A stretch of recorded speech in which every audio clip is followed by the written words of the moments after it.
재산은 조금 민감하네요. 네. 비상장사에는 이 회사를 얘기하면 좀 리스크가 있던데. 만 가지고 있다. 절대로 하지 말아야 할 거는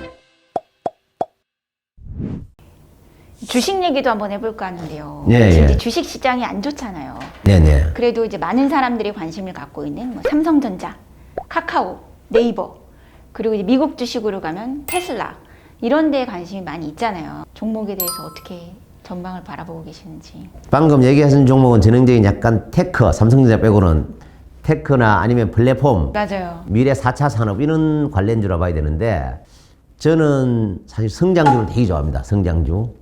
우리가 좀 길게 보면은 특정 회사를 얘기한다면 신한금융지주다. 신한은행 주식으로 보면 돼요.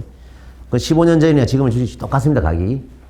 한국통신, KT나 SK텔레콤 뭐 비슷합니다. 그렇게 보면 삼성전자의 경우는 지금 반등을 할 수 있지만 중장기적으로는 별로 뭐 추천할 종목은 아니다. 제가 그렇게 생각하고 있어요. 사실은. 왜냐하면 삼성전자를 좀 보면은 저희가 이제 뭐 핸드폰 한 100조, 반도체 100조 좀 안 되고 나머지 가전에 있는 게 한 100조, 300조 정도로 보면 대충. 반도체는 뭐 올해 한 상반기까지 좀 안 좋지만 반도체는 괜찮은데 핸드폰이 되게 안 좋습니다. 휴대폰 많이 안 좋죠. 예, 그러다 보면 이익이 올해는 많이 줄 것 같아요, 상당히. 거기다 제일 중요한 거는 매출이 한 2배 늘어나야 되는데 300조가 600조 갈 수 있느냐? 상당히 어려울 것 같습니다. 그런 측면에서 보면 삼성전자는 지금은 바닥은 바닥인데 사서 장기적보다는 좀 올라오면 파는 매매로 저는 생각하고 있고요. 다만 이제 네이버 같은데 네이버는 아시겠지만 뭐 웹3나 메타버스로 매출을 2배 늘리겠다 이렇게 공표를 했어요. 대표이사가. 그런 쪽에 좀 성장하느냐 안 하느냐 이게 이제 당장 오진 않을 것 같아요. 그래서 네이버는 좀 중장기적으로 괜찮고 제 생각입니다. 이거는. 카카오 같은 경우는 바닥은 맞는데 카카오는 좀 더 공격적인 데 많이 가 있더라고요. 그래서 투자했던 것들을 좀 고민하고 있고 대신에 커머스 같은 게 앞으로 경기가 좋아진다면 되게 좋아질 수 있을 텐데 그래서 카카오 네이버는 뭐 제가 볼 때는 좀 저점 매수를 하는 게 맞는다 생각하고 테슬라 난리죠 요즘에. 아주. 전설라 뭐 테슬라 하다가 네, 지금 뭐 네. 테슬라 된 것입니다. 전설라 하다가 지금 뭐 100불 정도 하고 있는 것 웃으면 안 같은데 되는데 우리 주주님도 화내실 텐데. 테슬라는 워낙 많이 빠졌더라고요. 그러니까요. 빠졌는데 어떻게 해야 되는 거예요, 테슬라? 사실 저도 주주예요, 테슬라 주주. 저는 옛날에는 많이 샀었는데 지금은 거의 안 가지고 있는데 사실은요. 실제로 초기에는 성장주니까. 근데 큰 그림에서는 테슬라가 너무 힘든 주식이긴 한데 산업은 그리 가는 게 맞단 말이죠. 그래서 테슬라 같은 것도 뭐 저는 올해는 되게 타이밍이다 이래 보고 있어요. 사실은. 너무 많이 빠졌으면은 올라가는데 근데 과거처럼 이제 전설라까지 갈 수 있는데 그거는 이제 다른 문제 같고요. 경쟁사들이 많이 생겼어요. 지금은. 어떤 성장자의 꿈에 대한 게 많이 희석되면서 목표 수준을 좀 낮추는 테슬라는 그런 전략을 가져가야 되지 않겠냐. 그래서 우리 상무님 재산은 어떻게 포트폴리오가 구성되어 있는지 이게 또 궁금하거든요. 조금 민감하네요. 금융기관들은 금융기관 직원이니까 주식은 거의 못하게끔 급여 수준에서 하게끔 규정을 하고 있어요. 그러다 보니까 주식은 생각보다 좀 적은 편이고 저는 한 70% 정도가 다 비상장 주식을 투자해놨어요. 와. 비상장 주식 생각보다 많습니다. 오, 완전 저기 벤처 캐피탈리스트세요. 뭐 좀 그 정도도 와. 나머지는 뭐 제가 이제 일부 뭐 살고 있는 집이나 부동산 네. 뭐 그게 이제 다라고 보면 될 것 같습니다. 코인도 조금 뭐 지금 비트코인 아니. 저는 비트코인보다 잡코인을 더 좋아합니다. 잡코인. 진정한 실력자시네요. 코인 투자하려면 진짜 약간 강심장이어야 되는데. 근데 제가 모르고 투자하는 건 아니고요. 사실 잡코인 중에서 뭐 샌드박스 같은 거. 와. 샌드박스는 잡코인은 아닌 것 같은데. 잡코인 아니죠. 예. 그 제가 뭐 우리 세바스찬도 만나봤고요. 샌드박스는 그래도 사람들 직접 회사 담당자도 만나고 뭐 인터뷰도 하고 했으니까 내용을 좀 알잖아. 미래도 확신을 가지니까. 그래서 뭐 샌드박스 같은 코인은 좀 좋아하는 편입니다. 비상장사에는 어디 투자하셨어요? 제일 많이 한 데는 뭐 에이블리도 있고요. 고피자도 있고. 네. 피자요. 저 인터뷰 한번 했습니다, 그때. 반도체 쪽도 있고 뭐 특히 플랫폼하고 AI 업체 되게 많습니다. AI 업체. 럭스로보라든지 제가 투자를 했어요. 당근마켓도 좀 투자했고요. 그 비상장사에는 직접 지분 투자하신 거예요?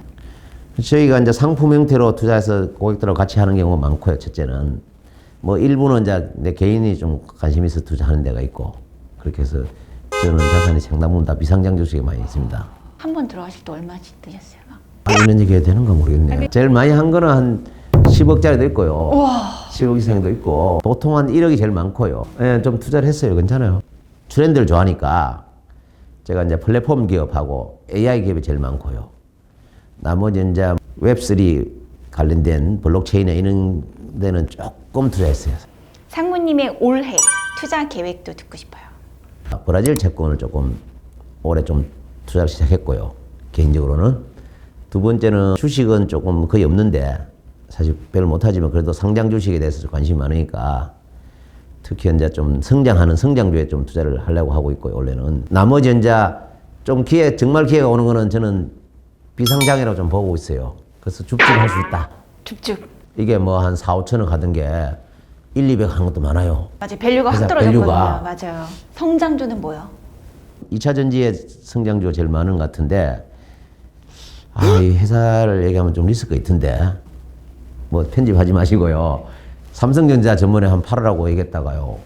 비난이 엄청 많더라고요. 매도 이런 얘기하면 안 되더라고. 큰일 나더라고.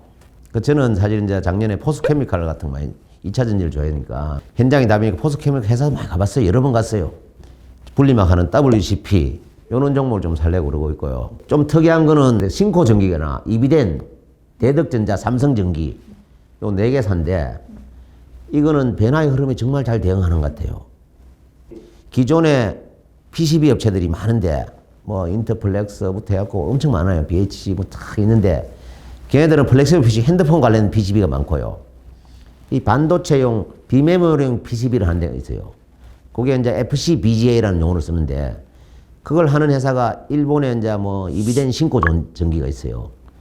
이제 우리가 반도체라면 기본적으로 인텔이라든지 마이크론, 엔비디아 이런 걸 생각하고 있는데 그거 말고 지금은 고객이 어느가 되냐면 구글, 애플, 아마존 이런 게 자체 칩을 개발하니까 걔네들이 고객이 된 거예요. 그리고 이제 클라우드나 4차 산업이 되다 보니까 특히 이제 테슬라가 제일 큰 고객이 되는 거예요. 자동차용 반도체 생기니까.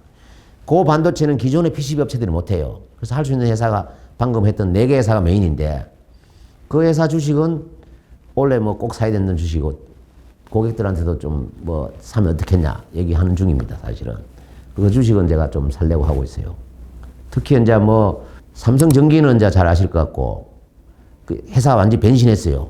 핸드폰에서 그리고 대덕전자 같은 경우도 그냥 기존의 플렉서블 PCB에서 완전 FCBGA로 완전히 바꿨어요. 정말 어려운 결정인데 그걸 했더라고요. 그래서 앞으로 대덕전자 같은 것도 뭐 나름 길게 보면 좀 굉장히 괜찮은 회사로 되지 않을까. 반도체 경기 좋아지면 그런 트렌드를 좀 보는 편입니다. 사실은. 그럼 만약에 지금 상무님이 주식 투자할 수 있는 돈이 1,000만 원밖에 없다. 예. 딱. 뭐 사시겠어요? 추천. 1,000만 원 가지고 있으면은 성향을 좀 봐야 될 것 같아요. 보통 우리 젊은 이제 직장인들이 현금 1,000만 원 가지고 있다. 절대로 하지 말아야 할 거는 남한테 돈을 맡기는 거. 맡긴다는 거는 지금 투자 시대로 가는데 은행 예금을 한다. 뭐 그거는 절대 반대. 1,000만 원 가지는데. 금리가 올랐지만 그래도 안 된다는 거죠. 네, 지금 그거는 목표 수익률이 그렇기 때문에. 두 번째는 조금 더 이제 공격적으로 생각하면은 좀 ELS 같은 거 1,000만 원 ELS 괜찮은 것 같습니다. 제가 보니까 뭐 미국 주식이나 한국 주식 종합지수, 유럽 주식 3개 해서 50%만 안 빠지면은 연 한 10% 줘요, 지금은. 아주 좋은 기회죠. 이건 아마 한 4, 5년 동안 처음 있는 것 같아요. 그래서 10% 수익을 낼 확률이 연 한 90% 되는 것 같아요, 제 생각에는.